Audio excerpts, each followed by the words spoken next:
সেদিন ক্লাসের সবচেয়ে সুন্দরী মেয়েটি দাঁড়িয়ে কাঁদতে কাঁদতে বলেছিল আমি নাকি তার বুকে হাত দিয়েছিলাম, আমি নাকি তাকে নষ্ট করতে চেয়েছিলাম। সেদিন সবাই আমার দিকে ঘৃণা নিয়ে তাকিয়েছিল। ক্লাসের প্রায় 80 জন ছাত্রছাত্রী সবাই আমাকে খারাপ ভেবেছিল। সবাই মেয়েটির কান্না ভেজা কণ্ঠ বিশ্বাস করেছিল। আমার সবচেয়ে কাছের বন্ধুটাও আমার থেকে দূরে চলে গিয়েছিল। আমার সবচেয়ে প্রিয় শিক্ষকটাও আমার গালে চর মেরে বলেছিল তোমাকে সবচেয়ে ভালো ছাত্র ভাবতাম, তবে তুমি আজকে যে কাজটি করেছো তার জন্য তোমার উপর থেকে আমার সমস্ত ভালোবাসা শেষ হয়ে গিয়ে। যে নিজেকে একজন ভালো মানুষ হিসেবে প্রতিষ্ঠিত করতে পারে না, সে যত ভালোই ছাত্র হোক না কেন, কোনো লাভ নেই। একজন লোকের সবচেয়ে বড় পরিচয় হচ্ছে সে একজন মানুষ। তুমি এখনো মানুষ হতে পারোনি, যদি পারো মানুষ হয়ে যাও। সেদিন আমি ক্লাসের কারো দিকেই চোখ তুলে তাকাতে পারিনি। কোনো অপরাধ না করেও নিজেকে অনেক বড় অপরাধী মনে হয়েছিল। আমার দুঃখটা সেদিন কারোর সাথে শেয়ার করতে পারিনি। যতটুকু সময় ক্লাসে ছিলাম শুধু মাটির দিকে চেয়ে চোখের পানি ফেলেছিলাম। সেদিন আমি বুঝেছিলাম চোখের পানিরও দাম কম আর বেশি হোক, কারণ মেয়েটার চোখের পানি দেখে সবাই ইমোশনাল হয়ে গিয়েছিল। আমি সত্যিই মেয়েটার সাথে এসব কিছু করেছি কি না এসব কেউ ভাবেওনি, চিন্তাও করেনি। সবাই মেয়েটার চোখের পানি দেখে তার সব কথাই বিশ্বাস করে নিয়েছিল। আমার চোখের পানি কাউকে আবেগী করতে পারিনি। আমার মতোই আমার চোখের পানিটাও কম দামি। আমি সেদিন ক্লাস থেকে চলে আসার সময় আবার ওই মেয়েটির সাথে কথা বলি, যে সবার সামনে আমাকে খারাপ বানিয়ে দিয়েছে। তার কাছে গিয়ে বলি তুমি এমনটা না করলেও পারতে। তুমি হয়তো ভেবেছিলে এমনটা করার পর আমি তোমার সম্পর্কে মানুষকে অন্য কিছু বলবো যা কেউ বিশ্বাস করবে না। সবাই হয়তো ভাববে তোমার উপর প্রতিশোধ নেওয়ার জন্য তোমার নামে এসব মিথ্যা কথা বানায় বানায় বলতেছে। কিন্তু তুমি হয়তো জানো না তুমি এসব না করলে আমি তোমার সম্পর্কে কিছুই বলতাম।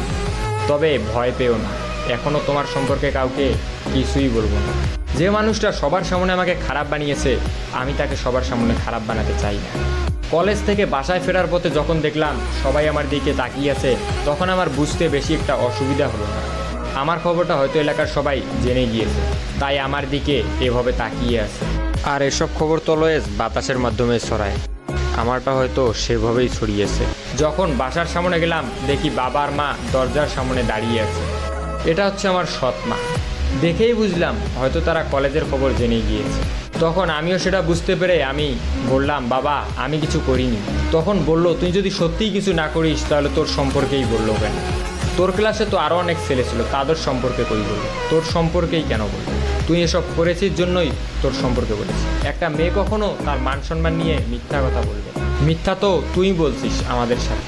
সৎমা যখন আমাকে কথাগুলো বললো তখন আমি চুপচাপ দাঁড়িয়েছিলাম, মাটির দিকে তাকিয়ে চোখের পানি অঝরে ফেলছিলাম। কি বলবো কিছুই বুঝতেছি না। কিন্তু হঠাৎ করেই মা বাবাকে যে কথাগুলো বললো এগুলো শোনার জন্য আমি মোটেও প্রস্তুত ছিলাম না। মা বাবাকে বলল তোমার এই ধর্ষক ছেলেকে আমাদের বাসায় রাখতে পারবো না। যদি তোমার ধর্ষক ছেলে বাসায় থাকে তাহলে আমি থাকবো না, আর আমি থাকলে ও থাকবে। আমার একটা মেয়েও আছে, আমি আর আমার মেয়ে ওর তো আপন কেউ না। সুযোগ পেলে কি না কি পড়ে বসবে, তুমি ওকে বের করে দাও বাসা থেকে। মা যখন বাবাকে কথাগুলো বললো আমার চোখ দিয়ে শুধু পানিই পড়ছে। আমি একসময় ভাবতাম আমার সৎমা হলে একসময় ঠিকই আমাকে আপন করে নেবে। আজ নিজেকে সবচেয়ে অপবিত্র মনে হচ্ছে।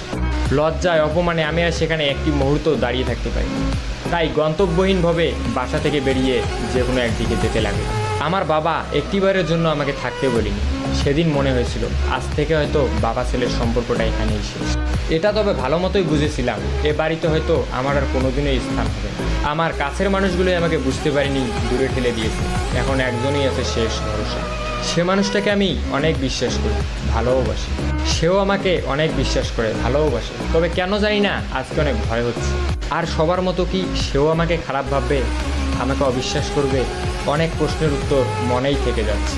সেই রাতটা নির্ঘুমভাবে সিয়াম নামের এক বন্ধুর বাসায় থেকে পরের দিন দুপুরে খেয়ে আমি চলে যাই আদিবার সাথে দেখা করতে।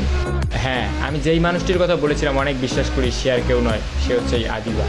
কিন্তু আদিবার সঙ্গে দেখা করতে গিয়ে আমি যা দেখলাম তা নিজের চোখে বিশ্বাস করতে পারি। কারণ সে আজ একা আসেনি, তার সাথে একটি মেয়েও এসেছে।